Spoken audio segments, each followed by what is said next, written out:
ద్వాపరయుగం చివరలో ఈ భూమిని రాక్షసులు మాత్రమే పరిపాలించేవాళ్ళు.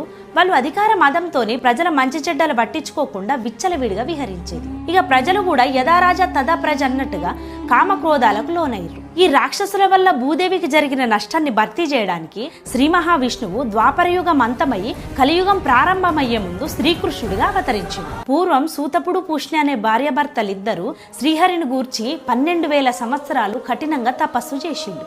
వాళ్ళ తపస్సును మెచ్చి శ్రీహరి ప్రసన్నమైండు. మీకు ఏం కావాలని అడిగితే ఆ స్వామివారి అందాన్ని, ఆ స్వామివారి సౌందర్యాన్ని చూసి మాకేమద్దు స్వామి, నువ్వే మా కడుపున కొడుకై పుడితే చాలు అని ముచ్చటగా 3 సార్లు అన్నారు. వాళ్ళు ముచ్చటగా 3 సార్లు కోరుకున్నందుకు శ్రీహరి వాళ్ళకు 3 జన్మల్లో కొడుకుగా పుడతా అని మాట ఇచ్చిండు. ఇక మొదటి జన్మ అయిన సూతపుడు పుష్ణి గర్భాన చేరి పుష్ణి గర్భుడై జన్మించిండు. రెండవ జన్మ అయిన అదితి కశ్యపులకి వామనుడై జన్మించిండు. మూడవ జన్మ అయిన దేవకి వసుదేవులకి శ్రీకృష్ణుడై జన్మించిండు. ఇక నుంచి